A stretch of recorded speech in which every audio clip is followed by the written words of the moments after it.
Assalamualaikum anak-anak.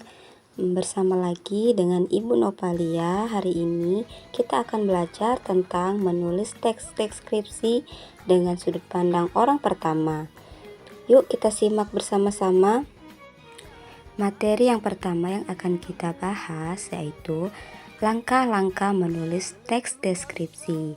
Nah, dalam langkah-langkah menulis teks deskripsi ini terdiri dari 5 poin.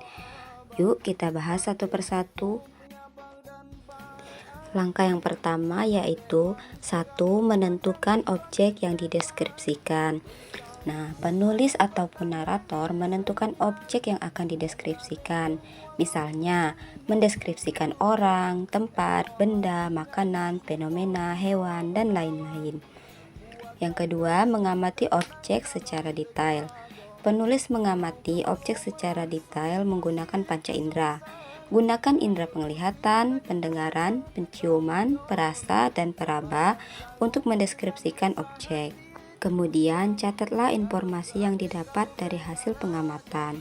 Yang ketiga, membuat kerangka teks. Penulis membuat kerangka teks sesuai dengan struktur teks deskripsi, yaitu identifikasi, deskripsi bagian, dan simpulan. Yang keempat, menggunakan kaidah kebahasaan.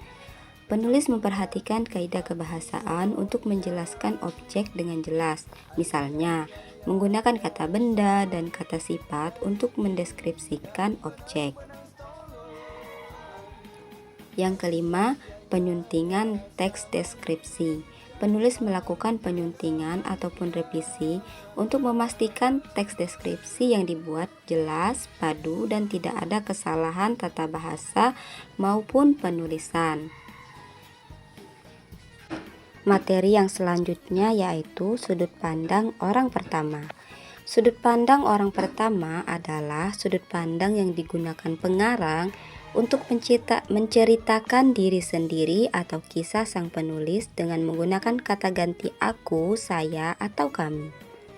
Nah, berikut ini contoh teks deskripsi dari Sumatera Selatan, yaitu pempek.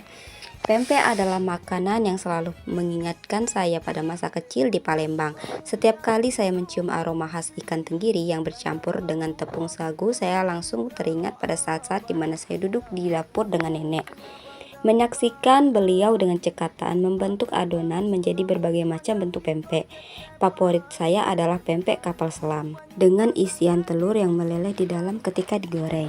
Rasa gurih dan tekstur kenyal dari pempek benar-benar memanjakan lidah, apalagi ketika dicelupkan ke dalam kuah cuko yang asam, pedas, dan manis. Saya ingat bagaimana nenek selalu memastikan bahwa cukonya memiliki keseimbangan rasa yang sempurna, tidak terlalu asam, tetapi cukup kuat untuk menyeimbangkan rasa gurih dari pempek. Setiap gigitan pempek adalah sebuah perjalanan nostalgia, membawa saya kembali ke hari-hari yang penuh kebahagiaan sederhana. Saat makan bersama keluarga adalah momen berharga. Kini, setiap kali saya membuat atau menikmati pempek, saya merasa seperti membawa sedikit bagian dari rumah dan tradisi keluarga kemanapun saya berada. Itulah materi yang telah Ibu jelaskan. Selanjutnya, buatlah teks deskripsi dengan tema kebudayaan Sumatera Selatan berdasarkan teka-teki puzzle yang kalian pecahkan. Terima kasih, semoga apa yang Ibu sampaikan dari materi menulis teks deskripsi bermanfaat untuk kalian semua.